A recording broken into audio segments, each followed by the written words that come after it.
बहुजनवादी होते, यासाठी गांधींना बदनाम केलं जातं हे आपण पहिल्यांदा लक्षात घेतलं पाहिजे. समता आणि निर्भयपणा हे जास्त त्यांची जी तत्व होती ती सगळ्यात जास्त भावली माझ्या मनाला. माणसाला माणसासारखं कसं बघता येईल. आपण गांधी बनू शकत नाही, पण तो गांधीच्या मार्गाने जाऊ शकतो.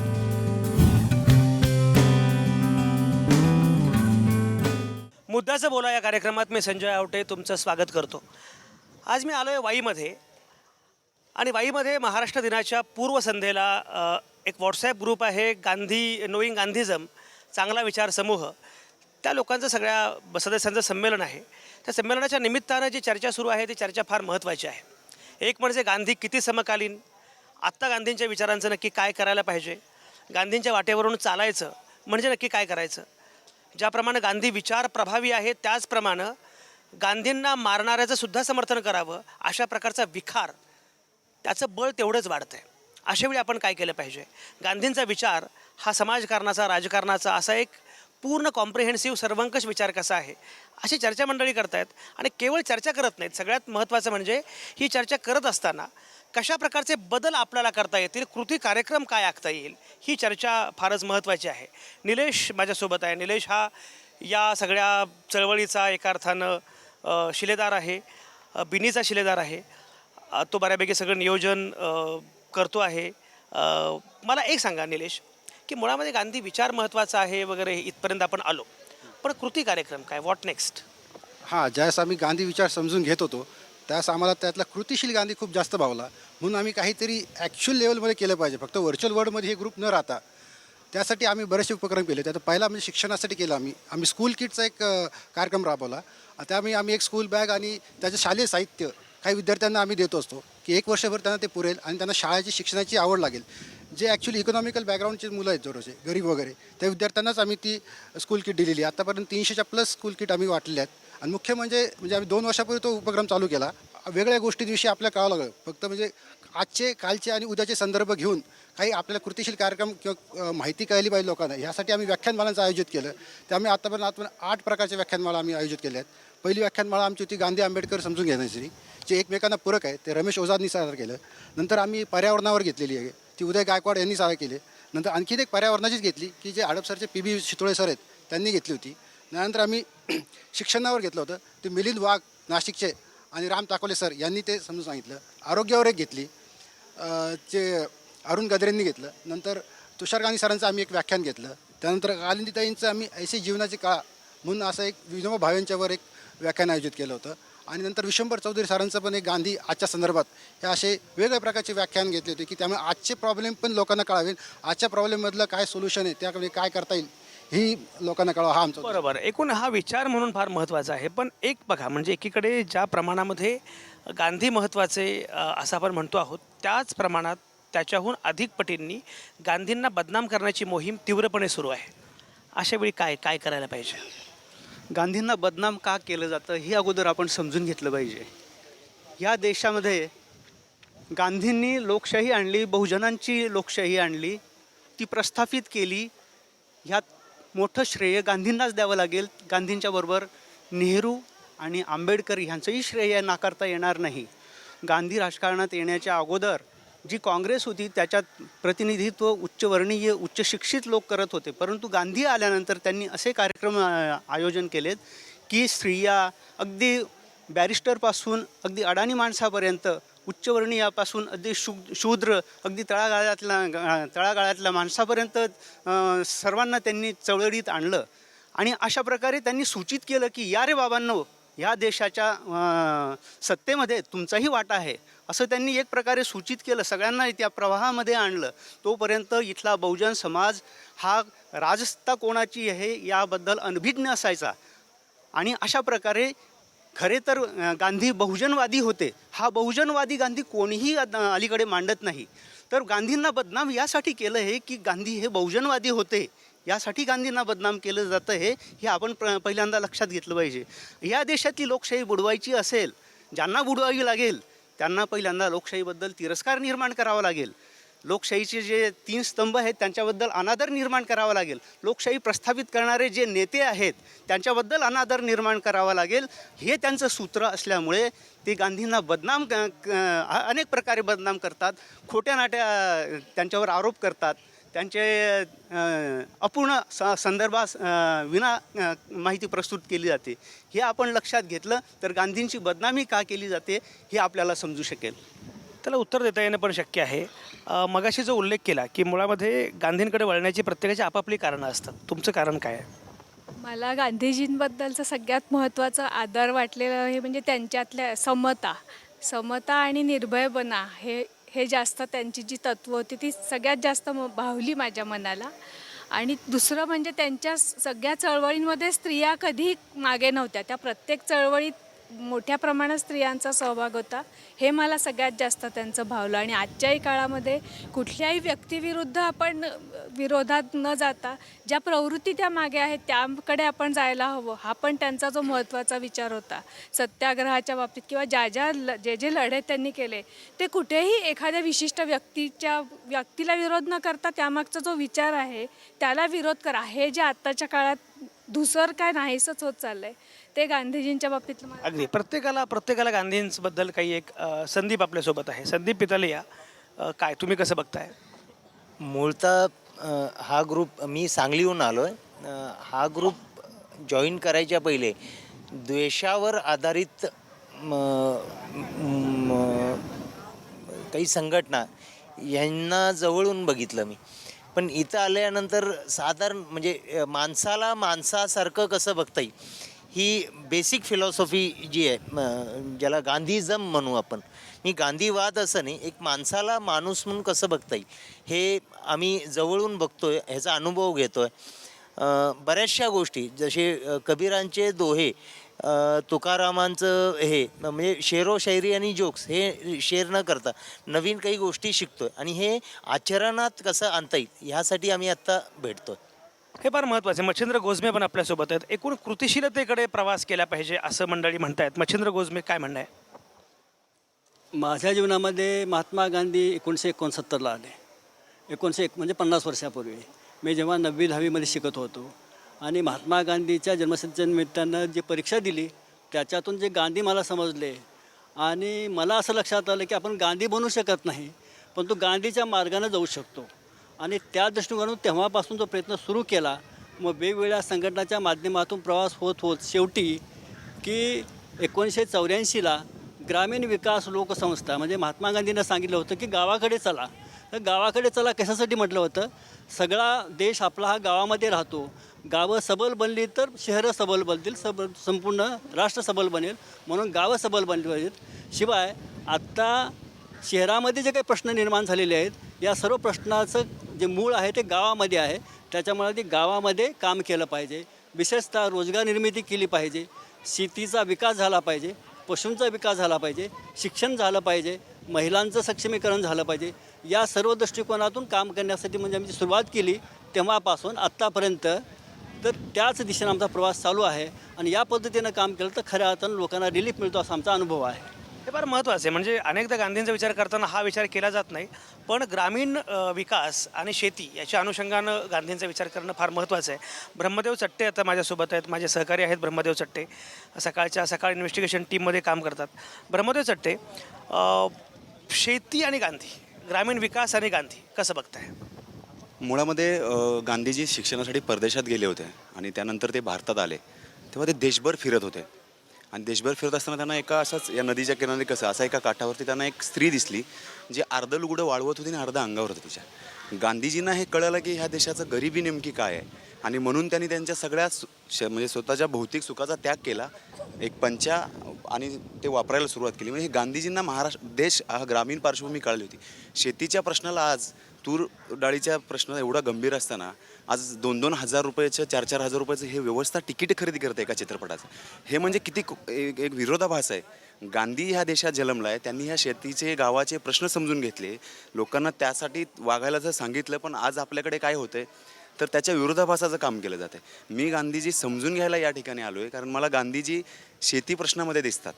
गांधीजींनी जे सांगितलं होतं शेतकऱ्यांच्या संदर्भामध्ये किंवा महात्मा फुलेंनी त्यावेळेसही सांगितलं होतं जे आजही त्या प्रश्न जिवंत आहेत, त्या समस्या तशाच आहेत, त्याचं फक्त वरवरची मलमपट्टी केल्यासारखी वाटते. काही मित्र आम्ही एकत्र येऊन तूरडाळ महोत्सव करतोय की शेतकऱ्यांची जी विकली गेलेली जी तूर आहे म्हणजे जी विकली नाही आहे, जी राहिली आहे शिल्लक, 20-15-20 दिवसांनी पाऊस येईल, ती भिजून जाईल, त्यापेक्षा त्याची डाळ बनवून थेट ग्राहकांना विकता येईल का, असं काही आम्ही प्रयत्न करतोय. आम्ही हे गांधी जगण्याचाच प्रयत्न करतो वेगळ्या पद्धतीने. हे फार महत्त्वाचं आहे. गांधी जगण्याचा प्रयत्न हे खरं म्हणजे याच्या पुढचं टोक आहे आणि कृतिशील होणं हे सगळ्यात महत्त्वाचं आहे. कारण विचार महत्त्वाचा आहेच, पण आता ही सगळी मंडळी कृतीबद्दल पण बोलत आहेत. ही सगळी चर्चा आपण करत राहू, तुम्ही कुठंच जाऊ नका. आत्ता या क्षणी मी घेतोय एक छोटासा ब्रेक. गांधी हे बहुजनवादी होते, यासाठी गांधींना बदनाम केलं जातं हे आपण पहिल्यांदा लक्षात घेतलं पाहिजे. समता आणि निर्भयपणा हे जास्त त्यांची जी तत्व होती ती सगळ्यात जास्त भावली माझ्या मनाला. माणसाला माणसासारखं कसं बघता येईल. आपण गांधी बनू शकत नाही, पण तो गांधीच्या मार्गाने जाऊ शकतो.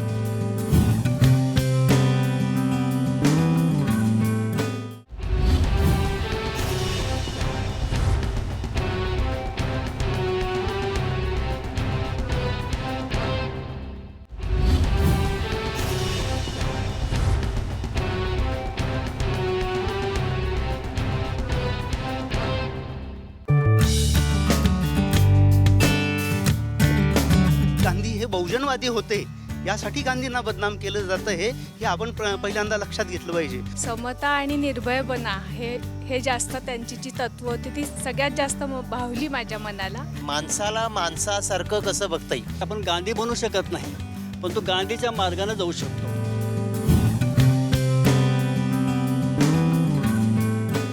मुद्द्याचं बोलामध्ये तुमचं पुन्हा एकदा स्वागत. वाईमध्ये कृष्णेच्या तीरावर इथं मी चर्चा करतो आहे. नोईंग गांधीजम आणि एकूणच चांगले विचार समूह, गांधी समजून घेणं आणि गांधींना घेत आपल्याला कसं पुढं जाता येईल, गांधी हे समकालीन प्रश्नावरचं उत्तर कसं आहे, अशी सगळी चर्चा सुरू आहे. हा जो गट आहे आणि हा सगळा जो काही खटाटोप आहे, याच्या मागे संकेत मनोत आहे. संकेत मनोत सातत्यानं या संदर्भातलं काम करतो आहे. सातत्यानं व्हॉट्सॲप ग्रुप असेल, सोशल मीडिया असेल, मांडणी असेल, त्याचं एक पुस्तक पण या विषयावर चाललेलं आहे. संकेत, मुळामध्ये तरुणांना नक्की काय करायचं आहे? सर, तरुणांना म्हणजे मी माझं उदाहरण देतो की मी जेव्हा 9वी-10वीपर्यंत होतो तर मी गांधींचा तिरस्कार करायचो आणि त्यामुळे गांधीबद्दल जास्त माहिती नव्हतं. पण जसं समाजकार्यात थोडंसं पडलो आणि काही समाजसेवकांना भेटलो तर आणि गांधीबद्दल अभ्यास केला तर गांधी समाजकार्यात अजून त्याचा उपयोग व्हायला लागला. आणि त्याच्यामुळे तरुणांना गांधीबद्दल जाणून घ्यायचं आहे आणि कृतिशील कार्यक्रम करायचे आहेत. आणि त्यामुळे सामाजिक माध्यमाचा चांगला उपयोग करण्यासाठी आपण नोईंग गांधीजम आणि चांगले विचार हा ग्रुप सुरू केला आहे.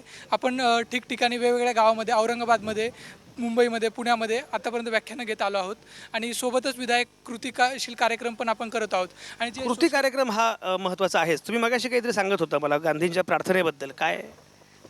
हल्ली आसपास वातावरणामध्ये जी अशांतता आहे किंवा प्रत्येकजण जे तणावग्रस्त आहे, ते तणावग्रस्तता का आहे याचं उत्तर गांधीजींच्या प्रार्थनेमध्ये आपल्याला दिसतं. की फक्त अहिंसा म्हणजे एकमेकांना मारणं नाही, तर अहिंसा ही प्रवृत्तीच मनापासून नष्ट करणं, त्यासाठी मन तयार करणं आणि अहिंसात्मक मन तयार करणं, यासाठी गांधीजी रोज प्रार्थना घेत असत. आणि ती प्रार्थना मला वाटतं स्वतःच्या शुद्धीसाठी आणि मनाच्या शुद्धीसाठी होते. म्हणून प्रार्थनेसाठी गांधीजींकडे बघणं हा एक फार महत्त्वाचा उद्देश मला वाटतो. गांधींच्या प्रार्थनेमध्ये हे बळ होतं. विवेक, गांधींच्या प्रार्थनेमध्ये बळ होतं. गांधींनी आपली एक शस्त्र शोधून काढलेली आहेत. गांधीचं सगळ्यात महत्त्वाचं वैशिष्ट्य असं दिसतंय की गांधी हे लढाऊ होते, लढवय्ये होते, पण त्यांचा लढा पण त्यांचा होता, लढायची शस्त्र पण त्यांनी स्वतः सिद्ध केलेली होती. कसं बघताय? गांधीजींचा अभ्यास करत असताना प्रामुख्यानं ज्यावेळी आपण गांधीजी खरोखर अभ्यासतो त्यावेळी तो आपल्या स्वतःच्या जीवनामध्ये प्रत्येक गोष्टीमध्ये आपल्याला दिसून येतो. अगदी गांधींनी काँग्रेसचं जरी शिबिर जरी घेतलं तरी मोठ्या मोठ्या नेत्यांना त्यांनी साधी कामं सांगितलेली, त्यांना श्रमप्रतिष्ठा शिकवली होती. त्यामध्ये एकानं विचारलं की एवढ्या मोठ्या नेत्यांना तुम्ही कसं काय सारखी किरकोळ कामं सांगताय, कळतंय का नाही या व्यक्तीला, असा प्रश्न विचारलेला. त्यावेळी एकानं उत्तर तिथंच दिलेलं की भाजी खाताना कशी वाटते, तर चांगली वाटते, तर मग चिरताना का वाटत नाही चांगली. तसंच आमच्या जीवनात सुद्धा, आमच्या ऑफिसमध्ये सुद्धा आम्ही वागत असताना पाणी आम्ही गार पिताना मला चांगलं वाटते, कारण ती पाण्याचा कॅन ठेवत असताना वाईट वाटते. म्हणून आज आम्ही सुद्धा आमच्या जीवनामध्ये उतरवतो स्वतः ती श्रमप्रतिष्ठा काय आहे ते आम्ही वागत असतो. असा श्रमप्रतिष्ठा सांगणारा महात्मा फक्त आम्हाला श्रमप्रतिष्ठा सांगत नाही, तर मोठ्या मोठ्या ज्यांचं स्वराज्य जगामध्ये होतं त्या इंग्लंडच्या सेनापतीला म्हणजे लॉर्ड माउंट बॅटनना पण त्यांनी अशाच साधेपणाची शिकवण त्यांनी दिली. म्हणून महात्मा गांधींच्या ह्या गोष्टीबद्दल त्यांनीसुद्धा त्यांना सॅल्यूट नतमस्तक झालेले आहेत. अगदी आईन्स्टाईनसारखा मोठा मोठा शास्त्रज्ञसुद्धा म्हणतो की असा महात्मा या भूमीवरती होऊन गेला असा येणाऱ्या पिढ्यांचा विश्वास बसणार नाही. दुःख या गोष्टीचं होतं आहे की फक्त हा महात्मा आपल्या इथं जन्माला आला आणि पिकतं तिथं किंमत नसतं, त्याप्रमाणे आपल्या इथं त्या महात्म्याची योग्य किंमत झालेली नाही. ती जाणून घेण्यासाठी आम्ही या शिबिरात एकत्र आलेलो आहोत. ऋषिकेशला परत काहीतरी बोलायचं. ऋषिकेश थोडक्यात बोला. भारतीय संविधान हा शब्द उच्चारला, ऐकला किंवा बोलला तर अनेकांच्या मनामध्ये डॉक्टर बाबासाहेब आंबेडकर ही प्रतिमा समोर येते. त्यात काही वावगं नाही, ते उचितच आहे. परंतु गांधी आणि संविधान हा संदर्भ जेव्हा आपण जोडायला लागतो तेव्हा अनेकांच्या भुवया उंचावायला लागतात. गांधींचं संविधान निर्मितीमधले योगदान काय असंही काहींना प्रश्न पडू लागतो. पण पंचायत राज व्यवस्था असेल, ग्रामस्वराज्य असेल, ही मूल्य पाहिली ती सगळी महात्मा गांधीत प्रणित तत्त्व आहेत. महात्मा गांधींच्या अनेक कृतींचा प्रभाव भारतीय संविधानावर आढळलेला आपल्याला दिसतो. आणि एवढंच नाही तर आज या देशामध्ये 99% संविधान निरक्षरता असताना संविधान साक्षरता करण्यासाठी गांधी विचार अधिक प्रभावी ठरू शकतो. सर्वसमावेशकता हे अगदी खरं आहे. तुम्ही मगाशी डाव्यांचा उल्लेख केला. आमचे कॉम्रेड इथे आहेत. कॉम्रेड, तुम्हाला कसं काय बाबा गांधींविषयी प्रेम वाटायला लागलं? माझं असं मत आहे की गांधी हे सर्वकालीन रेलेवंट आहे. मार्क्सवादाचा विचार असो किंवा आंबेडकरांचा विचार असो, गांधीजींनी स्वातंत्र्यपूर्व काळामध्ये संघर्षाचं एक हत्यार दिलं जे आजही लागू पडतं. आणि मला असं वाटतं की ज्यांना दीर्घकाळ काम करायचं आहे सार्वजनिक जीवनात, तो कुठल्याही विचाराचा असो, त्याला गांधींशिवाय पर्याय नाही. कारण गांधीजींनी सार्वजनिक जीवनाला एक जसं नैतिक बळ दिलं तसं सर्वसामान्य माणसामध्ये निर्भयता निर्माण केली. आणि त्यांच्याच नेतृत्वाखालच्या आंदोलनामुळे स्त्रिया मोठ्या प्रमाणात रस्त्यावर आल्या आणि त्यांना एक लोकमान्यता मिळाली स्त्रियांच्या. बरोबर बरोबर. तुम्हाला मगाशी श्रीराम वैजापूरकर, तुम्हाला काहीतरी मगाशी बोलायचं होतं. हो, मी एक अभियंता आहे आणि गांधीजींचा जो विचार आहे खेड्याकडे चला, तर ह्याचा मी माझ्या जीवनात आणण्याचा प्रयत्न केलेला आहे. आणि अभियंता म्हणून जास्तीत जास्त सर्व्हिस मी खेड्यामध्ये केली. धरणं बांधली, कालवे बांधले आणि गांधीजींचा विचार आणि त्यांनी जे स्वातंत्र्य मिळवलं त्यातून ते लोकांपर्यंत पोहोचवण्याचा प्रयत्न या ठिकाणी मी. फारच छान. माणिक कुर्णेने काहीतरी बोलायचं. मी जरा एक वेगळ्या मुद्द्याकडे तुमचं लक्ष वेधतो. अप्रॉक्सिमेटली गेल्या 90 वर्षापासून जे जातीय ध्रुवीकरण करण्याचा प्रयत्न संघाने केला, त्या संघाने त्या ध्रुवीकरणातून 2014 साली राज्य पण प्रस्थापित केलं. पण त्याच्या अगोदर दुसरी एक महत्त्वाची गोष्ट सांगतो की सोशल मीडियावरती इंस्टाग्राम असेल, ट्विटर असेल, फेसबुक असेल, याच्यावरती एक वेगवेगळे ग्रुप्सचे ट्रोल्स बनवले गेले आणि ते ट्रोल तुमचे गांधीजी, आंबेडकर यांच्याबद्दल अतिशय गलिच्छ भाषेमध्ये नको ते विचार मांडत असतात. हे विचार जे मांडणारी लोकं होती यांना कुठंतरी सगळ्यांनी मिळून आपण विरोध करायला पाहिजे. यासाठी संकेत म्हणून जसा हा नोईंग गांधीइझम हा ग्रुप फेसबुकवरती टाकलेला आहे, व्हॉट्सअपवरती टाकलेलं आहे, त्याच पद्धतीनं मी पण एक रिअल इंडियन नावाचा ग्रुप चालवतो फेसबुकवरती. इथं ह्या संपूर्ण ह्या ट्रोल्स लोकांना आम्ही मॅक्झिमम चांगल्या भाषेत उत्तरं देण्याचा प्रयत्न. अगदी हा हा हा हा मुद्दा फार महत्त्वाचा आहे, कारण सोशल मीडियाच्या अनुषंगाने याच्यावर चर्चा झाली पाहिजे. माणिक शेडगे, काय म्हणताय? नमस्कार. आम्ही गांधीजी बघताना गांधीजींनी सर्वोदयाची संकल्पना मांडली होती की अन टू दी लास्ट. तर आम्ही काम करताना मुळातच समाजातल्या शेवटच्या माणसाला कसा उपयोग होईल ह्याच्या दृष्टीतून आम्ही काम करतो आहे. आणि महाराष्ट्राच्या रिलेव्हंट गांधीजींचा विचार केला तर गांधीजी म्हणत की महाराष्ट्र हे रचनात्मक कार्यकर्त्यांचं मोहळ आहे आणि महाराष्ट्र दिनाच्या पूर्वसंध्येला आपण हा एकत्र आलो आहे. आणि गांधीजी सर्वाधिक काळ महाराष्ट्रात वर्ध्याला राहिले, तसे सेवाग्राम आश्रम आहे गांधीजींचा, तो वर्ध्यात आहे. त्या महाराष्ट्राचं एक गांधीजींच्या जीवनातलं एक अतिशय महत्त्वाचं स्थान आहे आणि जो जागतिक नेता तो आपल्या महाराष्ट्रात सर्वाधिक राहिला. हे आपले मोठे. आजच्या कार्यक्रमाचं एक आणखी प्रयोजन आहे. चंपारण्य सत्याग्रहाला नुकतीच 100 वर्ष पूर्ण झाली आणि तुम्ही असं म्हटलात मगाशी की सत्याग्रही गांधी हे मला सर्वाधिक आवडतात. कसं बघताय? आत्ताच्या काळामध्ये जो नवयुवक आहे हा बऱ्याचदा कुठलाही प्रश्न आला, कुठलंही आंदोलन आलं तर तो तात्काळ हिंसेकडं ओढला जातो आणि जो मेनस्ट्रीममधला मीडिया आहे तो सुद्धा हिंसक आंदोलनं जर झाली तर त्याला जास्ती ब्रेकिंग न्यूज दिली जाते, त्याला जास्ती प्रसिद्धी मिळते. तुलनेने अहिंसक आंदोलनं किंवा सत्याग्रही मार्गाने केलेली आंदोलनं तुलनेने त्याला तेवढी प्रसिद्धी मिळत नाही. परंतु या देशातला इतिहास आत्ता सांगतोय, कालपर्यंतचा किंवा आजपर्यंतचा जेवढी हिंसक आंदोलन झाली, एकही हिंसक आंदोलन आजपर्यंत यशस्वी झालेलं नाही. तुलनेने अयशस्वी झालेली आंदोलनं सगळी हिंसकच आहेत. पण अहिंसक मार्गाने किंवा गांधीजींच्या मार्गाने सत्याग्रही पद्धतीने केलेली सगळी आंदोलनं छोटी असतील मोठी असतील ती उशिरा का होईना परंतु यशस्वी झालेली आहेत, हे मला जास्त महत्त्वाचं वाटतं. आणि आत्ताच्या तरुण पिढीने हा गांधी त्या अर्थाने समजून घेणं फार आवश्यक आहे. शिवाजी राऊत आपल्यासोबत आहेत. शिवाजी राऊत हे माजी मुख्याध्यापक आहेत, माहिती अधिकार चळवळीतले कार्यकर्ते आहेत. शिवाजी, एकूण शिक्षण आणि गांधी कसं बघताय? जागतिकीकरणामुळे चंगळवाद बोकाळलेला आहे. लोकांना शिक्षणामध्ये गुणवत्ता हवी आहे आणि स्पर्धांच्या परीक्षातलं यश हवं आहे. पण गांधींचं बुनियादी शिक्षण हे स्वावलंबनाचं ग्रामस्वराज्याचं एक आदर्श असं प्रयोगशील शिक्षण आहे, ज्याच्यामध्ये श्रमाला प्रतिष्ठा आहे, ज्याच्यामध्ये सत्य अहिंसेचा विचार आहे. गांधीजींच्या शिक्षण प्रयोगामध्ये विश्वस्त सत्य अहिंसा ही मूल्य आजच्या शिक्षणामध्ये रुजवली जात नाहीत. आजच्या शिक्षणामध्ये माहितीला ज्ञान समजलं जातं. गांधी हा जागतिक पातळीवरती एक सत्य अहिंसेचा पुजारीच नाही, तर सत्य अहिंसा ही जागतिक उत्क्रांतीतली जी तत्त्वज्ञानातली मूल्य आहेत ती शिक्षणाची प्रमाणभूत मूल्य बनवायची असतील तर आज भारताच्या शिक्षणामध्ये शिक्षण सम्राटांचा जो हैदोस चालला आहे त्याला पर्याय देण्यासाठी आणि शिक्षणाचं खाजगीकरण रोखण्यासाठी गांधींच्या सत्य अहिंसेच्या सद्भावानी शांतीमूल्याचं शिक्षण आजच्या शिक्षण व्यवस्थेत देणं हाच गांधीजींच्या खऱ्या विचाराचा. अगदी गांधींनी नई तालीम आणि हे सगळे जे प्रयोग केले त्यामागे हीच भूमिका होती. माझा वेळ संपत आला आहे खरं म्हणजे सगळ्यांना बरंच काही बोलायचं आहे. पण संकेत, समारोपाच्या वेळी म्हणजे तुम्ही गट म्हणून काय करणार हा वेगळा मुद्दा आहे, पण एकूण गांधी विचार म्हणून काय करायला पाहिजे, एकूण सामाजिक राजकीय संदर्भामध्ये या विचारानं कसं कृतिशील झालं पाहिजे असं तरुणांना वाटतंय, तुम्हाला वाटतंय? सर, गांधीजींनी एक विचार सांगितला होता, be the change you want to see in the world. म्हणजे त्यामुळे आपण स्वतःच बदल घडवला तर आपण जगाला ते सांगू शकतो. तर प्रत्येकाने एक छोटीशी स्वतःचा बदल केला, छोटासा तरी आपण समाज बदलू शकतो.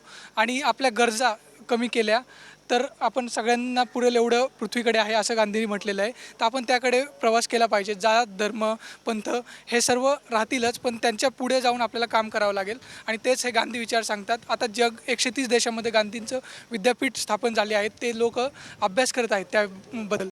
पण आपल्या देशात आत्ता त्याबद्दल हे होत नाही आहे. मोदी बाहेर जाऊन गांधी गांधी म्हणतात, पण त्यांचे फॉलोअर्स इथे काय करतात त्यांनी पण ते फॉलो केलं पाहिजे. आणि ते विचार संकेत जे म्हणतो ते फार महत्त्वाचं आहे. बी the change you believe in, हे खरं म्हणजे वाक्य जगाला आता अलीकडे माहिती झालं बराक ओबामांच्या निमित्तानं. पण बराक ओबामांच्या पूर्वी महात्मा गांधींनी सांगितलं होतं की जो बदल तुम्हाला घडवायचा आहे तो बदल तुम्ही स्वतःच व्हा. आणि त्यामुळे जर आपल्याला काही बदल करायचे असतील म्हणजे मुळामध्ये गांधींनी बदल स्वीकारले, गांधींनी बदल केले, गांधींनी स्वतःमध्ये बदल केले. गांधींनी बाहेर गांधी बदल करू शकले कारण गांधींनी कायम स्वतःमध्ये बदल केले. त्यामुळे मोहनदास करमचंद गांधी ते महात्मा गांधी हा जो प्रवास आहे एका व्यक्तीचा तो अक्षरशः एका बदलाचा प्रवास आहे. आणि त्यामुळे जर हा बदल तुम्हाला जगामध्ये घडवायचा असेल तर स्वतःमध्ये केला पाहिजे. आणि त्यामुळं गांधी केवळ समजून घेणं, गांधी समजणं इथंच तुम्ही थांबू शकत नाही. तुम्हाला या बदलाच्या दिशेनं जावं लागतं, स्वतःमध्ये ते बदल करून घ्यावे लागतात. आणि या सगळ्या समकालीन संदर्भामध्ये आपल्याला नक्की काय करायचं आहे याचाही विचार करावा लागतो, आराखडा तयार करावा लागतो आणि मग या आखाड्यामध्ये उतरावं लागतं. मला असं वाटतं आहे की नोईंग गांधीझम किंवा चांगला विचार समूह या व्हॉट्सॲप ग्रुपच्या निमित्तानं ही सगळी तरुण मंडळी एकत्र आलेली आहेत. आणि ही सगळी तरुण मंडळी विचार करतायत की उद्याचा महाराष्ट्र घडवण्यासाठी आपला हा वैचारिक वारसा समजून घेत कुठल्या दिशेनं आपण पुढं जाऊ शकतो. मला खात्री आहे की जर तरुण एक विचार घेऊन एकत्र आले, सहिष्णुता घेऊन एकत्र आले, सर्वसमावेशकता हे मूल्य मानू लागले, ग्रामीण विकास, शेती, अर्थकारण, शिक्षण, आरोग्य या सगळ्यांचा व्यापक प्रगल्भ अर्थांनी विचार करू लागले आणि सामाजिक राजकीय संदर्भामध्ये आपली एक भूमिका आहे असं मानू लागले. कारण गांधी हे राजकीय होते, गांधी काही अपॉलिटिकल नव्हते. त्यामुळे गांधींनी राजकीय पद घेतलं जरी नाही तरी गांधींचा विचार हा राजकीय अंगानं जाणारा, राजकीय परिवर्तन घडवणारा असा होता. त्यामुळे सगळ्याच अर्थांनी गांधी समजून घेणं हे फारच महत्त्वाचं आहे. या सगळ्या तरुणांना भेटल्यानंतर, ज्येष्ठांना पण भेटल्यानंतर जी दिशा सूचित होते आहे ती दिशा निश्चितपणे आश्वासक अशी आहे. आणि या निमित्तानं वाईच्या या रम्य कृष्णेकाठी येण्याची संधी मला पण मिळाली आणि खरोखर असं वाटतं आहे की खरंच अंधारून आलं आहे, पण निश्चितपणे हा अंधार अंतिम नाही आहे. या अंधारामध्ये सुद्धा प्रकाश किरण येणार आहेत अशी आशा निर्माण करणारं असं एकूण हे आजचं चित्र आहे. आज मी इथंच थांबणार आहे. धन्यवाद. गांधी हे बहुजनवादी होते, यासाठी गांधींना बदनाम केलं जातं हे आपण पहिल्यांदा लक्षात घेतलं पाहिजे. समता आणि निर्भयपणा हे जास्त त्यांची जी तत्व होती ती सगळ्यात जास्त भावली माझ्या मनाला. माणसाला माणसासारखं कसं बघता येईल. आपण गांधी बनू शकत नाही, पण तो गांधीच्या मार्गाने जाऊ शकतो.